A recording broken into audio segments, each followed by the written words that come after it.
2019년 4월 24일 자유북한 방송 뉴스를 전해드리겠습니다. 북조선 김정은이 한반도 평화체제가 구축될 경우 군대 동원 해제를 통해 병력을 축소시키고 남은 인력을 자국 경제 개발에 이용할 것이라는 분석이 나왔습니다. 한 대북 매체에 따르면 미국의 북한 전문 매체 38로스 기고문에서 김정은이 현재 필요 이상으로 많은 북한군의 수를 줄이고 경제 개발에 더욱 집중할 것이라고 주장했다고 전했습니다. 또 올해 신년 연설에서도 김정은은 군인들을 국가 건설 사업에 투입하는 것이 중요하다고 강조하는 등 이미 남는 군사력을 경제 개발 사업에 동원하고 있다고 설명했습니다.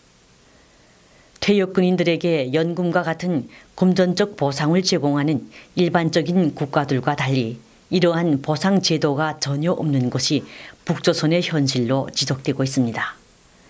미국 연구기관의 맨스필드 재단의 프랭크 자누지 대표는 이미 핵 프로그램 완성으로 방어력을 갖추고 있는 북조선이 비대화된 재래식 군부대를 비효율적으로 운용하면서 인력 등 재정적으로도 큰 낭비를 하고 있다고 지적했습니다.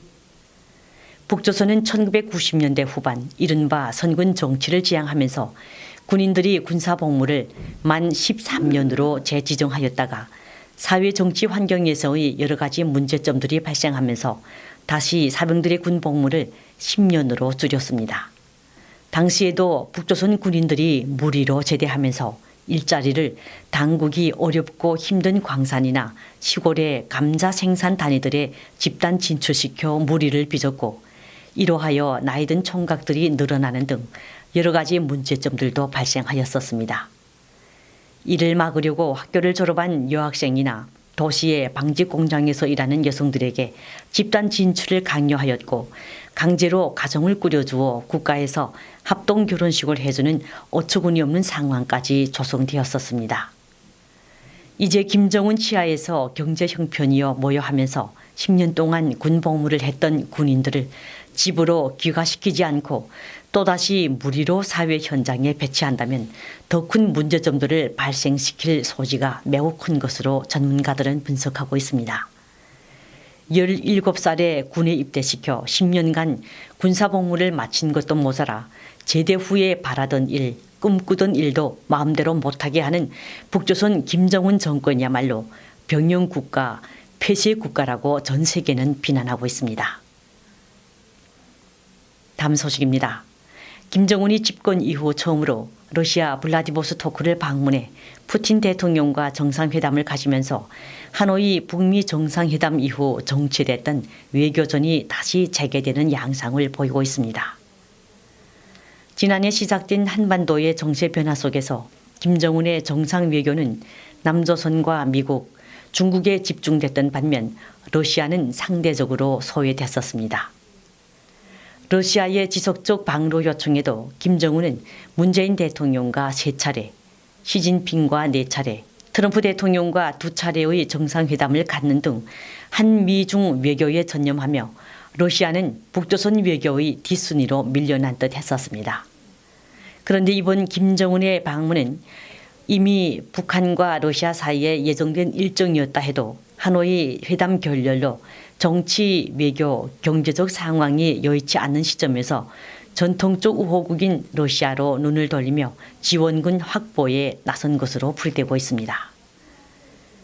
러시아는 북미 비핵화 협상의 고비마다 핵실험장 폭파와 미사일 발사 중단 등 북조선의 비핵화 선제 조치에 대한 상응 조치로 유엔 안전보장이사의 제재를 완화해야 한다고 목소리를 높였고 북조선의 단계적 동시 행동 원칙에도 지지를 표명해 왔습니다. 북조선 지도부는 최근 방북했던 러시아 하원 의원 대표단에 자국 노동자들에게 계속 일자리를 제공해 주기를 바란다는 뜻도 밝힌 것으로 전해졌습니다. 볼목을 비롯해 북조선 노동자의 러시아 채용은 북조선의 외화벌이의 중요한 수단이며 러시아 역시 인력 부족으로 이해관계가 매우 큰 것으로 알려지고 있습니다. 또 북조선은 김정은의 방로를 앞두고 러시아에 밀가루 10만 톤을 요청했고 러시아는 5만 톤 지원을 약속해 현재 실행 중인 것으로 알려지고 있습니다. 다음 소식입니다. 북조선이 중국으로부터 지난 1월과 2월 공급받은 정제유는 1,170만 톤으로 같은 시기 러시아의 1만 358톤보다 10분의 1 정도밖에 안 되는 것으로 확인됐습니다. 한 대북 매체에 따르면 유엔 안전보장이사회 대북제재위원회는 지난 22일 웹사이트에서 2월 한 달간 북조선이 중국으로부터 공급받은 정제유는 690여 톤이라고 공개했습니다. 반면 러시아는 1월 약 5,976톤, 2월 약 4,382톤, 모두 약 1만 358톤으로 중국에 비해 10배나 많은 석유를 북조선에 공급했다고 전하고 있습니다.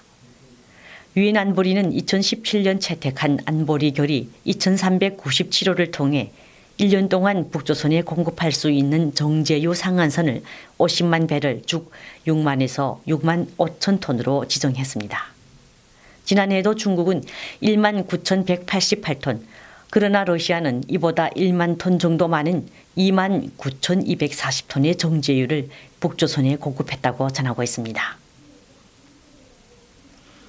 다음 소식입니다.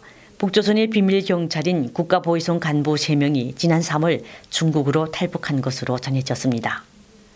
한 대북 매체에 따르면 이들 3명은 지난 3월 말 국경을 넘어 중국 동북부 련영성으로 도주해 북조선 당국이 필사적으로 행방을 쫓고 있는 것으로 전해졌습니다. 탈북한 3명 중 1명은 국가보위성의 고위급 국장으로 인민군 장성급 계급이며 최근 북조선 당국이 부정부패의 척결을 내걸고 검열을 강화하고 있는 가운데 이들이 탈북한 것으로 전해졌습니다. 이어서 북조선 날씨 전해드립니다. 북조선은 오늘 전반적 지역에서 자주 흐리겠습니다. 황해남도 남부, 함경북도 북부의 일부 해안가 지역은 오전 한때, 양강도 등 일부 지역은 오후에 산발적으로 약간의 비가 내리겠습니다. 오늘 평양의 아침 최저 기온은 14도였으며 낮 최고 기온은 26도로 예상됩니다. 조선 동해 해상에서는 남풍이 7에서 10m로 불고 물결은 가까운 바다에서 0.5에서 1m, 먼 바다에서는 1에서 1.5m로 일겠습니다.